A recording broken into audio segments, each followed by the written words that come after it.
She isn't a big fan of standing in front of a group and talking, so I'll do that tonight. But she's really the energy, the drive, the mad skills in organizing that makes these happen. And I just carry a camera and walk with her, so pretty much. So anyway, just wanted to, and she'll help me answer questions at the end because she's good at that. So this is our trip that was last summer in 2023 as we set out to do the entire state of Oregon on the PCT. So the Oregon PCT also is often called by PCT hikers the Green Tunnel because it used to be you were always spending a lot of time hiking through conifer forest of some sort. It's becoming a bit of a misnomer now because in the last decade in particular, there have been a number of fires, and we were in fire footprints of varying ages all the time. I mean, almost daily as we did this trail, and we'll talk a little bit more about that. So the deets, the trip was 427.8 miles. We were on trail 20 plus 10, so there's several things with asterisk here. The asterisk is all about the same thing, and I will get to that eventually, but I won't right now. Average miles per day was 15 and a half. A number of resupplies, places where we picked up boxes that had food and stuff in it. 6, we started on July 29th, ended on September 21st, which is asterisk because 20 and 10 doesn't get you there. Number of trail zero, so basically, trail zero is where you typically crossed a road or something, and there might be a way to get to a town where a hotel is, and you'll basically take a full day off. So that's a 0. We did 3 of those, asterisk, more to tell on that. Bad weather day is a day and a half, which was really not too bad. Mosquitoes very few when we did it in this time frame. Smoke plenty. Fun often, but not always. And challenge, when wasn't it? So this is the trail as it winds up through Oregon. And all those places on the right are places where they're kind of waypoints, and usually where there's sort of some civilization you can encounter. The red underlined ones are the ones where Kim had arranged to send resupply boxes. So those are the ones that we used. So we weren't always carrying, we were rarely carrying more than 5 days worth of food before we would be able to get food somewhere else again, which really helps on the weight. The trail goes up through the Oregon Cascades, and it really goes through almost all of the major wilderness areas, federal wilderness areas in Oregon, which was really cool, and they were very diverse. Elevation, people are always interested in that. So the lowest elevation on the trail is 220 feet. That's at Cascade Locks, which is the end for us. We went south to north. The highest elevation was 7,560 feet. The total gain going the direction we were going was just under 59,000 feet. The total loss was almost 63,000 feet, and that compares with kind of the grayed out Washington. Washington has a lot more rugged up and down. So 107,000 gain feet in Washington on 111,000 loss. So Oregon's not considered by most hikers to be as hard as Washington. Washington and the Sierras are typically considered the toughest parts of the PCT. But Oregon wasn't, I wouldn't say it was easy. So people often ask questions about the gear, so here's just some basic stuff. We both were carrying a Gossamer Gear Mariposa 60 backpack, which weighed 30 ounces empty, and then our base weight, basically the weight without consumables like food and water, was about 14 to 15 pounds, and I think the most the pack's ever weighed with a full load of food for several days and water was about 40 pounds probably. Our tent was a Z-Pax Triplex, which is a very nice Dyneema fabric tent, very light, 22 and a half ounces for the tent.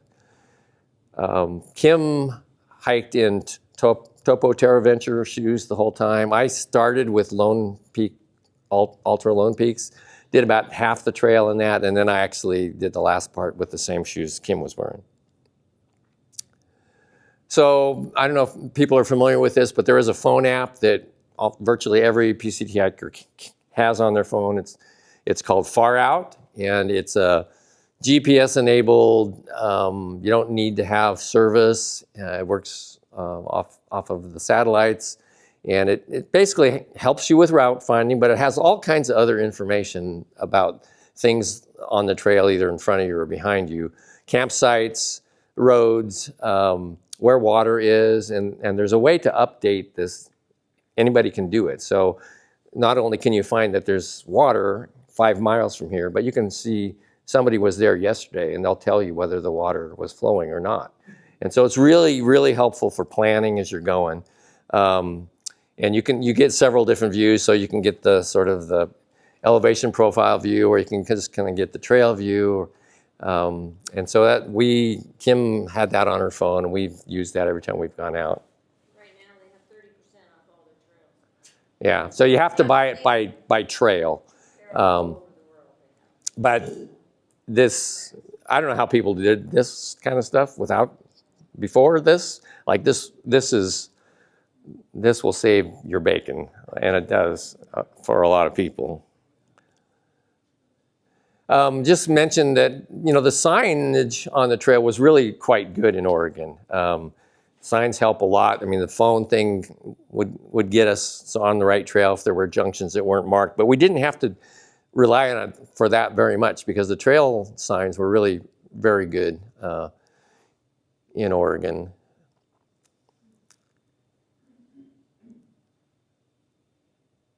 And of course, this one you'll see, this is a really old trail marking approach that dates back, I don't know, like to the 20s, I think, but it's this, what looks like kind of an upside down exclamation point. And in Oregon, this is used a lot in between formal signs to mark trees and help you sort of know that you're still on the right play on the trail. Tell them what?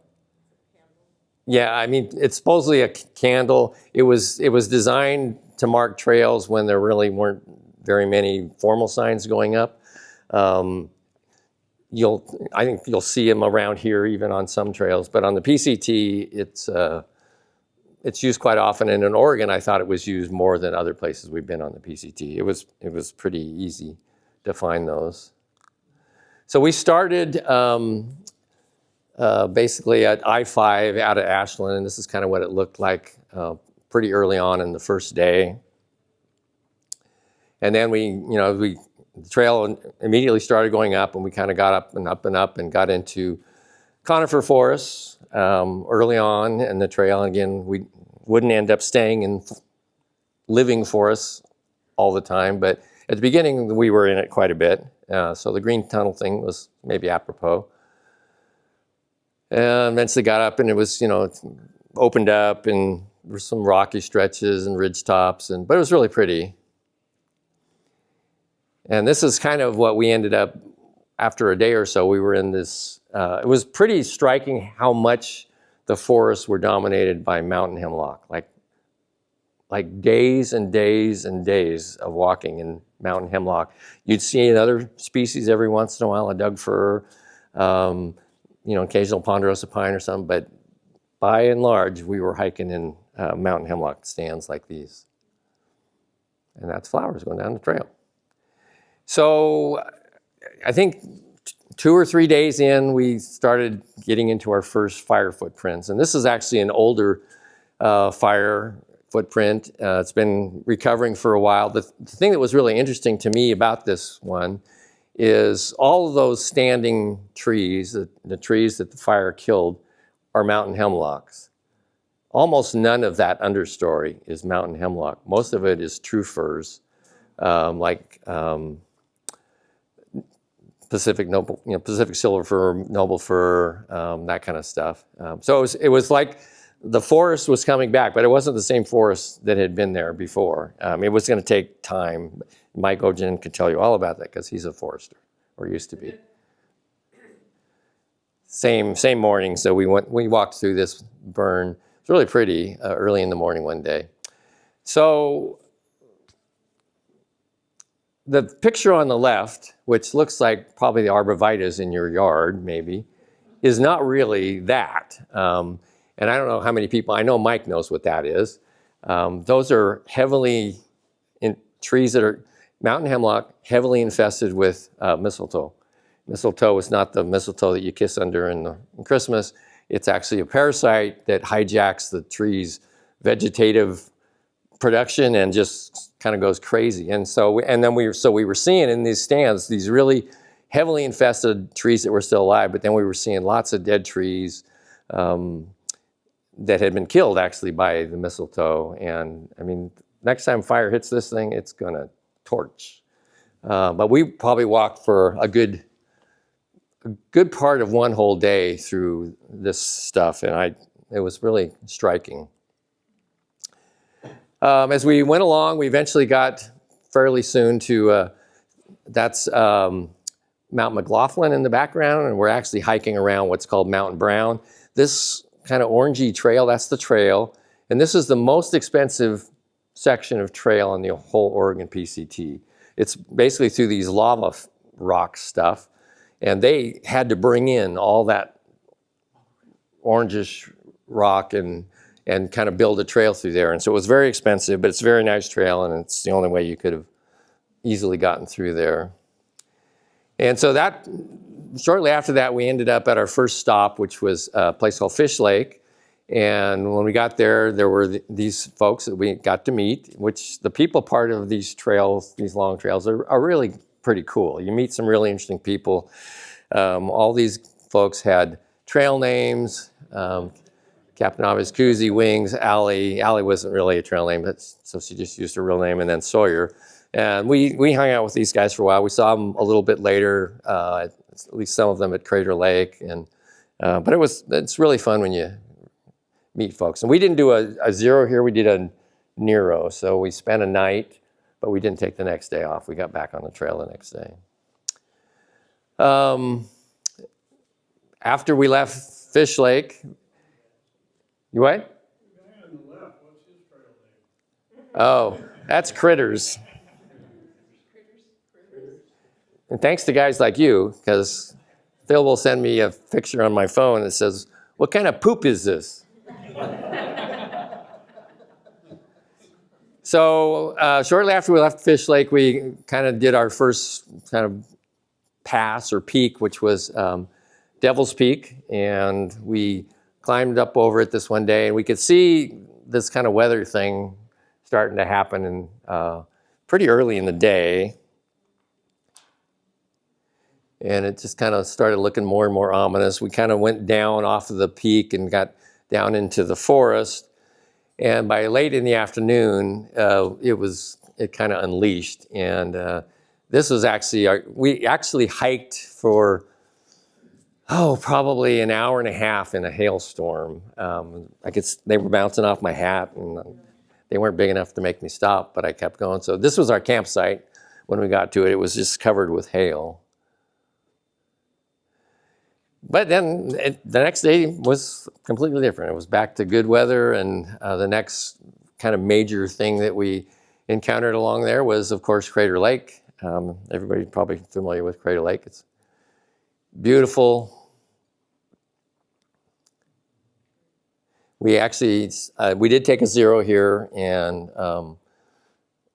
camped basically. What's the name of the place where we camp at the bottom?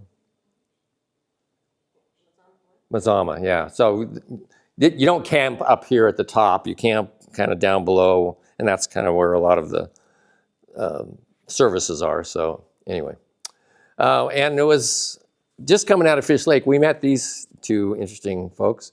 They're from Italy, and we just kind of hit it off like big time with them, like right away. We got to Crater Lake at the same time. We camped together, and we spent a day kind of exploring Crater Lake with them. This is Dragonfly and the Italian Stallion, otherwise known as Giancarlo and Alessandra. And they were always apologizing for their English, but there wasn't anything we wanted to talk about we couldn't talk about. Like, they would get there. Like, if they were relying on our Italian, we'd only talked about lasagna and spaghetti, I think. So And then, so when we left Crater Lake, we basically started kind of heading off in this direction. All that kind of open, non-treed stuff in the background there is an area called the Pumice Plain. And so it's volcanic stuff. There's not very much growing in it. And so we actually ended up hiking this particular day in that for quite a while. And then this is kind of some of it. I mean, there's a little bit of vegetation, but it's like very undiverse. And then later in that day, we kind of, one of the few times we got out of the hemlock and we were basically in this almost pure lodgepole pine stuff with almost no understory. Like it was just bare like this. And this was our campsite for that night. It was kind of cool.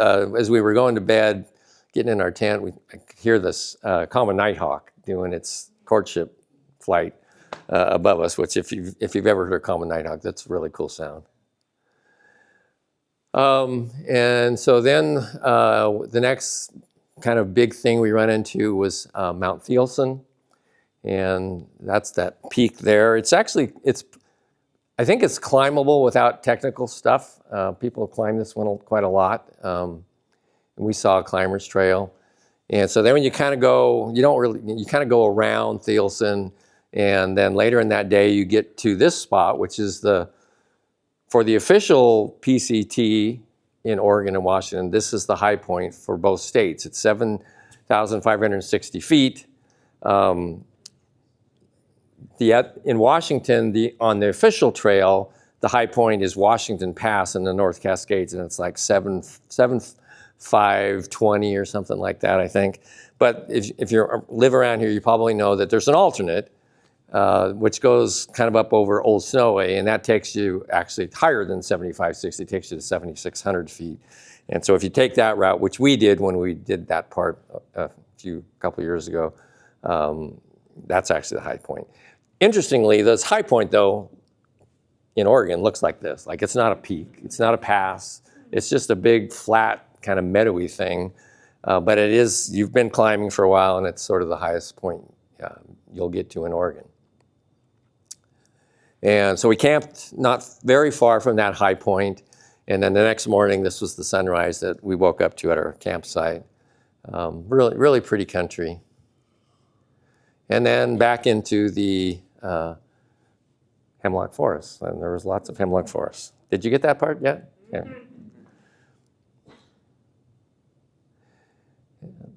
Hemlock forests everywhere. Burned hemlock forests.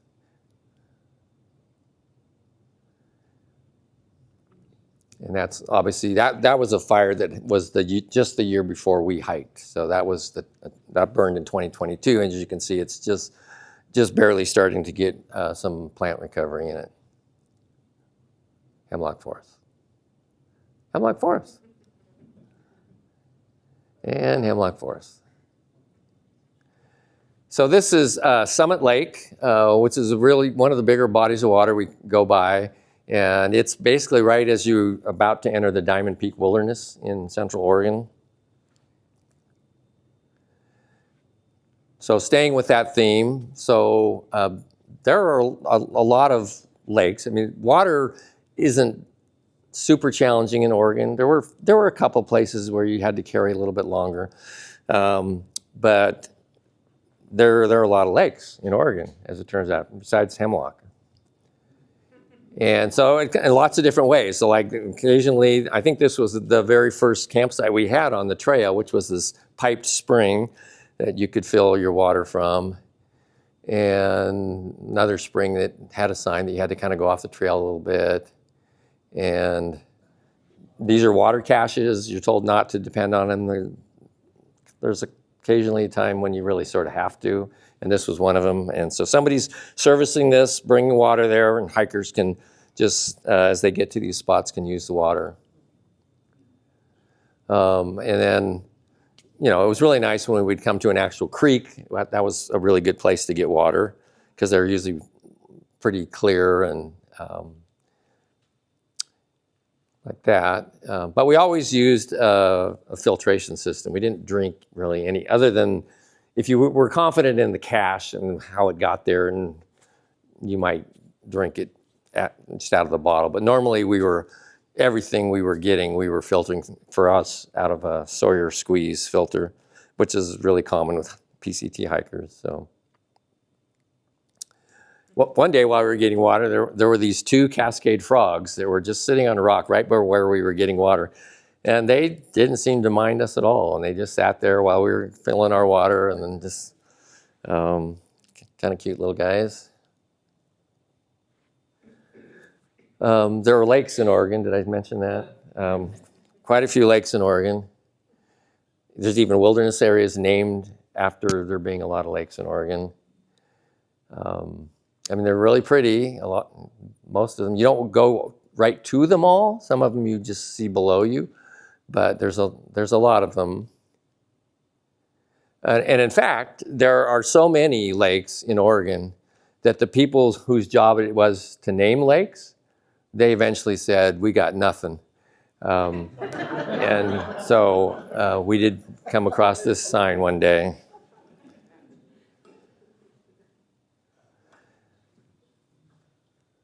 So this is leaving Summit Lake. That's Diamond Peak in the background there. And this was actually one of the few places on the whole trail where you really kind of are at the top. Like you get to the top, you're in alpine, subalpine, there really isn't any mountain left much above you. But that was unusual. That didn't usually happen. And this particular morning after we'd left a campsite between Summit Lake and here, we got up into this stuff just after sunrise. It was beautiful. This was kind of like, again, that's the top right there is the trail. We're walking the trail just below it. People always ask, what kind of animals did you see? Well, we saw quite a few deer, mostly black-tailed deer. We ran into this sooty grouse and her brood who were picking huckleberries right along the trail. And we watched and took pictures of them for probably a half an hour. They didn't really seem to care much about us, but you could see them picking the individual huckleberries off the plants. It was pretty cool. Another one of the black-tailed deer. This was right at one of our campsites.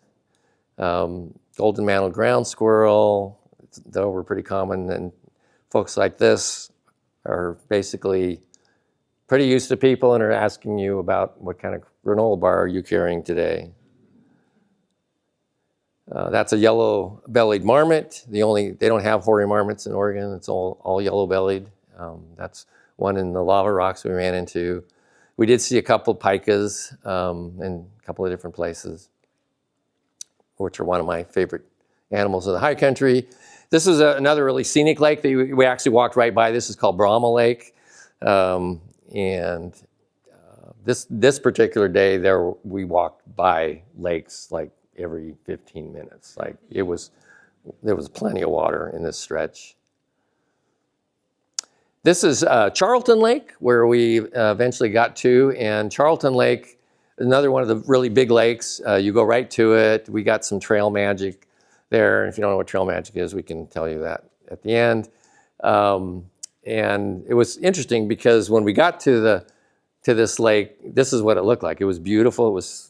Sun was out. It was clear. We set up a camp, and before dark, we were both in the tent. Kim says, "Look outside the tent." And I looked outside the tent, and it looked like a fog bank, and it was smoke. It was smoke from a fire to the west that had just blown in really quickly, and it cleared overnight. And the next morning we got going again, and we actually got up really early, hiked under our headlamps for a bit, and entered this burn that was that picture I showed you a few minutes ago of the fire that was just the year before. That's where this was. And so we entered into this right at sunrise, this burn, and it was really pretty as the sun came up here.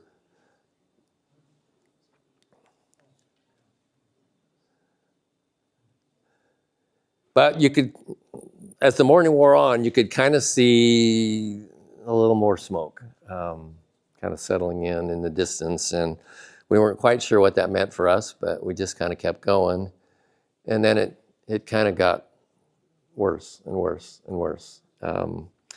And couldn't see, like we were walking by mountains that you couldn't see. Yeah, middle sister is a little bit later, but I mean, there were scenic things that we were out there to see that you couldn't even see as you went by because they were just enveloped in smoke. It eventually kind of started to give us headaches and stuff like that. And so we were kind of wrestling with, what to do. And it just continued to just sort of settle in, and it was really, really discouraging. So we had planned to take a Nero at a lake called Elk Lake, and there's a resort there, and they have a campground. But Kim actually used to work with a young woman named Inika Ojinen, who lives in Bend, and Mike's daughter and Helena. And so we said, no, let's call Inika and see. We were thinking, maybe we could just get out for a day. And the forecast for the smoke was pretty good. Like it said, it'll clear in like a day. Like, okay, well, we just need to lay low for a day. What ended up happening is that forecast was the same forecast like every day for several days in a row. Like, no, it's not really today. It's going to be tomorrow, though. And no, it's not really today. It's going to be tomorrow. And so we ended up going, and I think we spent 3 nights in Bend. This is Inika and her boyfriend, Ryan. And so we camped out at Inika's house for 3 nights. She was so gracious. She's a really nice lady. You guys did a good job. And this is me with the dogs, discussing whose food that was in the cup.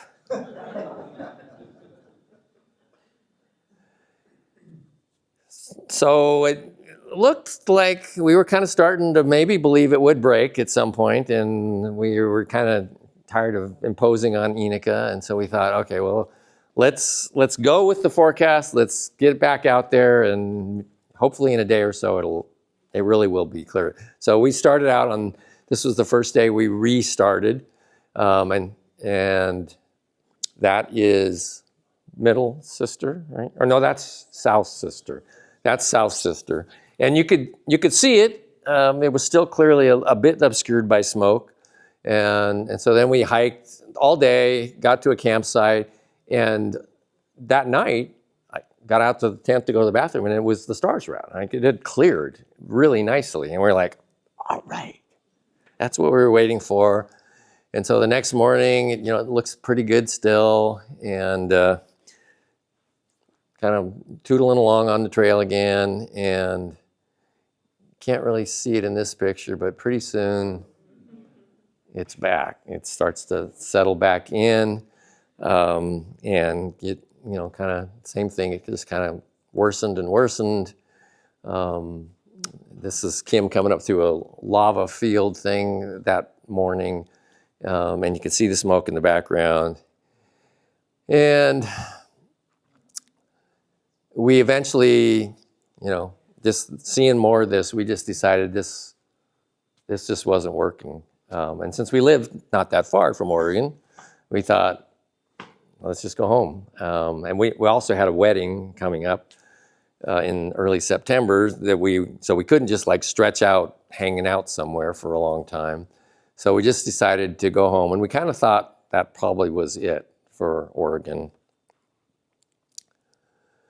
And so we got out, we went and spent a night at Big Lake Youth Camp, which was a really cool place, very hospitable folks there. And but we'd made the decision that we were gonna get off and go home. So the trail the next morning would take us to Santiam Pass, and that was where we were gonna get off, get a ride, get back into the Bend kind of Redmond country, and figure out how to rent a car and drive home. So we did that, and of course then we went to the wedding in Wenatchee of our son and his fiance, and so we did that. That was like the 9th, I think, of September, 9th or 10th, and went home again, and a weather system had come through the Northwest, and there looked to be like no smoke in Oregon. And so we kind of like, I'm retired, she's retired, like, what's keeping us from going back and restarting where we got off and try to finish this thing? And so that's what we did. And so this is the asterisk thing that was in all of those early things. That was this sort of smoke off and then come back. So we came back, got a ride to Santiam Pass, got back on the trail. The weather was looking really quite good, and things got really better. Like it was a really good decision to go back after the sort of that storm kind of scourged. This was the first morning after we had camped a little ways from Santiam Pass, and that pointy thing that's to the far right, that's Mount Washington, which we never saw when we walked by it because it was in smoke. Never saw it, didn't even know it was there. But now we could look back and see it, and that's the sisters back behind there. And so then we started climbing. By the next day, we were climbing pretty good, and we were going up to an area we had really been looking forward to called Three Finger Jack. And Three Finger Jack is a really, really pretty place. Lots of alpine stuff, some just amazing peaks. And so we just kind of kept going up, and then you kind of pass right under and sort of around a little bit. Three Finger Jack. Three Finger Jack is known for having mountain goats, and lo and behold, we saw some of the mountain goats. They were off a little ways, but I was able to get this picture of the mountain goats that were just upslope from the trail. Went past Three Finger Jack and then kind of started making our way to the next sort of major, it's one of the Oregon volcanoes. This is Mount Jefferson in the Mount Jefferson Wilderness. Probably about my favorite part of the whole trail was this section here. And this is kind of looking at the south side. So we kind of spent the day getting closer and closer to Mount Jefferson and ended up camping just off kind of the north or southwest flank of the mountain, really quite close. This was the view from our campsite. So that was pretty cool, really liked that. And then, You used to have glaciers up there more. yeah. And so then you kind of start going around Mount Jefferson. And so this is really kind of the west aspect of Mount Jefferson. And let's see if, and so then the next thing that was, and we've been kind of thinking about this rock, because this is known as sort of the most gnarly creek crossing on the Oregon PCT. It's called Russell Creek. It comes off of Russell Glacier and Jefferson Park Glacier. And so the PCT is that yellow and red dotted line. And where that red arrow is where Russell Creek goes over a cliff. And so if you get yourself in trouble in Russell Creek, it can be really bad. Like you could die. We're late enough that, the flow isn't as high as it had been earlier, but it still was, still a little bit. Let me see if I can, hang on.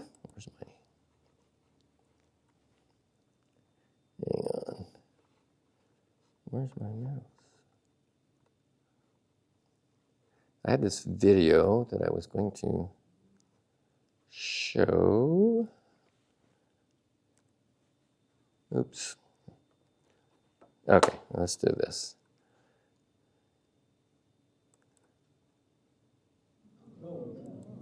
So this is flowers crossing Russell Creek.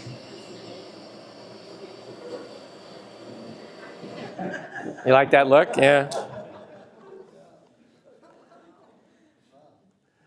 So we got through that. We spent about 20 minutes probably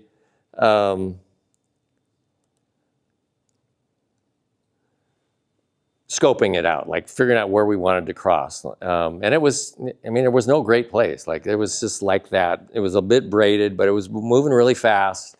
And you couldn't really see everywhere like where the bottom was. We finally found the spot that we thought we could get through several little chunks of it that were kind of broken up and probably not get above our knees, which I think we didn't. But we were glad to have Russell Creek behind us, honestly. And so we climbed away from Russell Creek all afternoon and ended up, this is probably the best campsite I've had ever in my entire life of backpacking.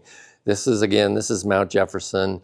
This is the north side of Mount Jefferson. And we ended up camping right on the edge of this alpine meadow, like with Mount Jefferson right there in front of us. It was gorgeous.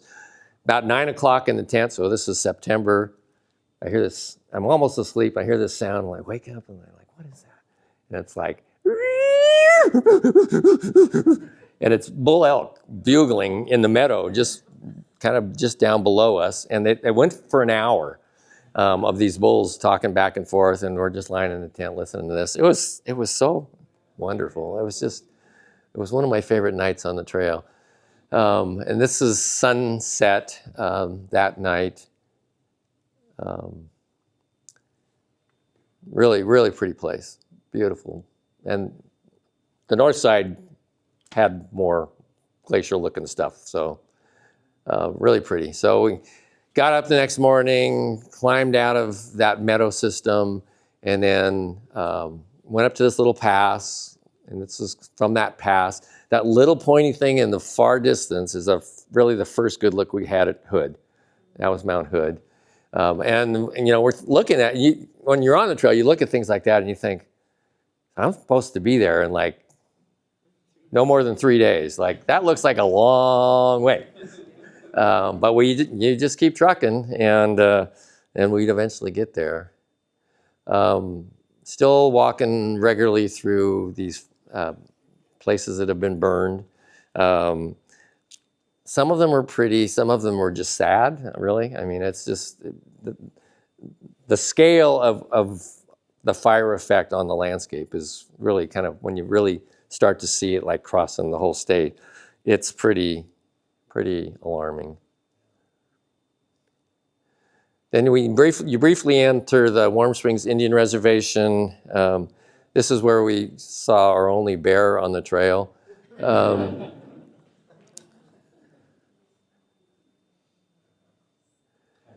And then just keep going north, and I can't remember what ranger district this is, but they had like the most primo signs of anybody had. Like, these were like works of art. Like, these are, you know, just really, really nice, pretty, beautiful signs.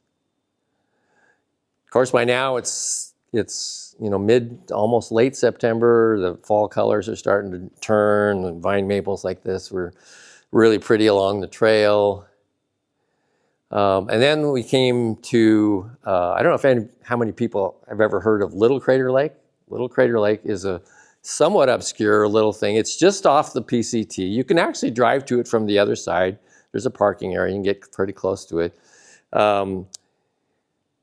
We knew about it, and we'd heard good things about it, so we just said, oh yeah, you know, that's not that far. Let's just go take a look at it. And so Little Crater Lake is this completely clear, it's basically fed by an artesian vent at the bottom of the lake.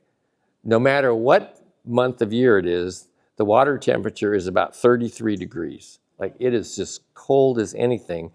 But because it doesn't have an origin that's over the surface, like no creek or anything like that, there's really no silt of any sort. It's just crystal clear. And there's a bunch of trees that had fallen into the lake, and you could see every bit of them all the way to the bottom. It's not a big lake. It's probably, I don't know, maybe an acre. I mean, it's pretty small, but pretty cool place. Like, if you ever get a chance to go to Little Crater Lake, it's like, yeah, that's pretty cool. There's the trees at the bottom of the lake. And then we eventually get, after leaving Little Crater Lake, get back on the trail, keep going north. We get to entering the Mount Hood Wilderness. We got a whole bunch of Oregon behind us now. Like, there's only a little bit in front of us, and we're feeling pretty good. We're feeling pretty strong. The weather's good. The smoke is non-existent. And so then we kind of make our way eventually up to Mount Hood. This is the approach from the south. It's very moon-like, I guess. Pretty barren on this side, this late in the year. We met a kind of a cool guy that was out for his first major backpacking thing, kind of a middle-aged guy who questioning whether his life is chasing the right things and thinking of leaving his current career and doing something else, maybe even moving. And so we ended up talking to him all morning as we hiked up here, and he didn't know anything about backpacking. He had just gone to REI and they'd sold him all this stuff. And he had lots of questions, and we were able to answer lots of questions for him, and it was really pretty cool. So then we spent a night in government camp and got some more supplies, and I think, did we do laundry there? Maybe, I think we maybe. So anyway, so the next day we get back up to Mount Hood, and there's two ways to go at this point. The traditional trail is kind of down in the trees, but then there's an official alternate trail that goes up through this really beautiful alpine stuff. Paradise Park, that's what it's called. And really pretty, and obviously the fall colors are starting to do their thing. This was a really great morning as we probably spent not quite half the day kind of cruising through this stuff, but it was beautiful. And then you eventually come down to a part of the Big Sandy River, and there's a river crossing, and this is actually a shot I took from the river crossing looking back up at Mount Hood.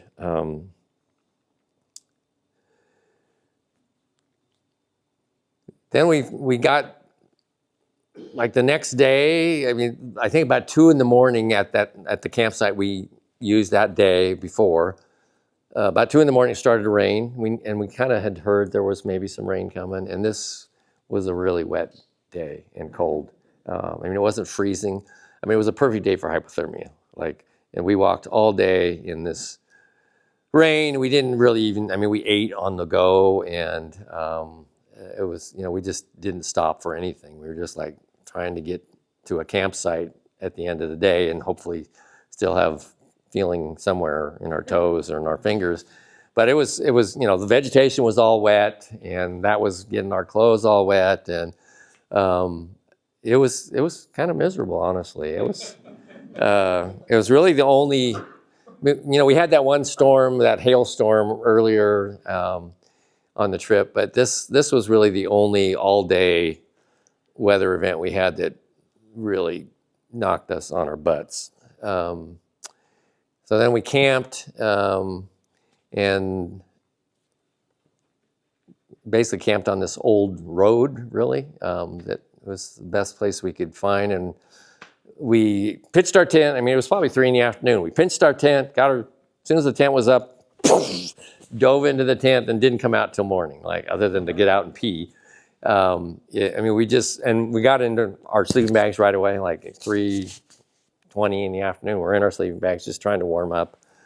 They were dry. We kept them dry, so we were in pretty good shape in the tent, but we were really cold.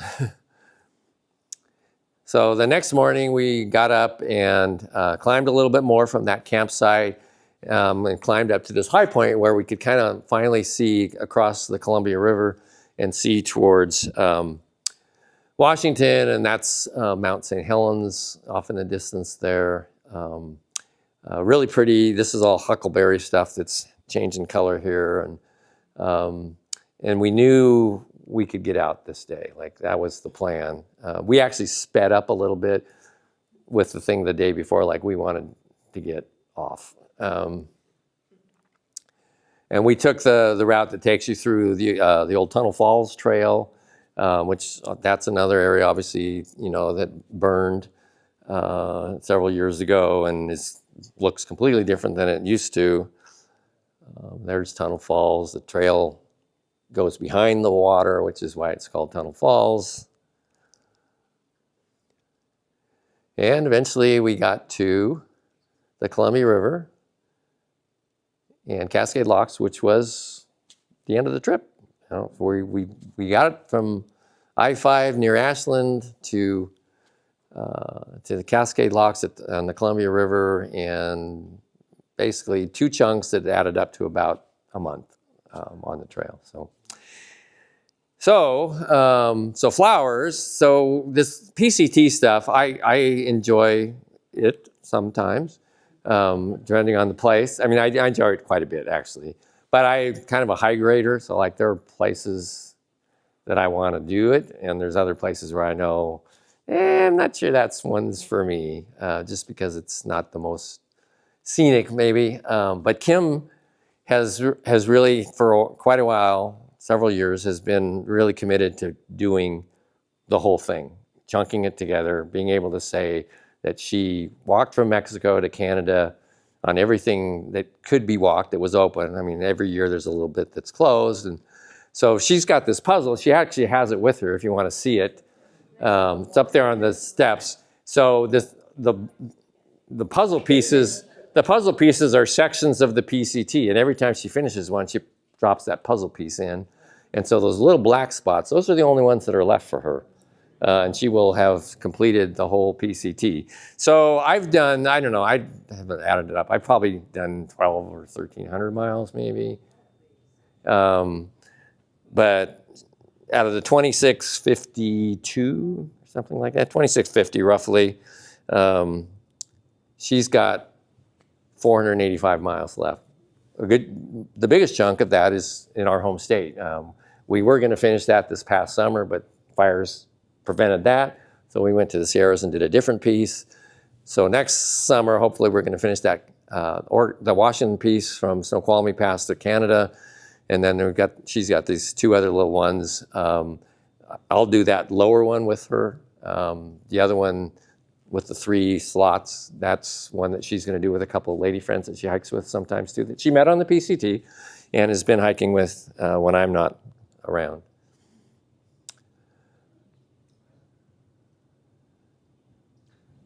Go Flowers! She's a tough, determined hiker. Very impressive, actually. So if you need inspiration, she's your gal. And also, if you want to know more and see more of the stuff that she's done, she actually has a YouTube channel called Mimi Hikes. Mimi's her grandma name. And so if you want to watch, I mean, all of that Oregon stuff is on there in several episodes, but so is the California desert and all kinds of stuff. Oh yeah, and we're trying to film this with Kim's little device here, her little new toy. So the plan is to try to put that on her channel because we think that's probably the best way to distribute. We had a bunch of people that messaged us and said, I can't be here the night before Thanksgiving, you know, is there any way we could still see it? And so there she is, Mimi hiking. She's very creative too, so her videos are really cool. That's it.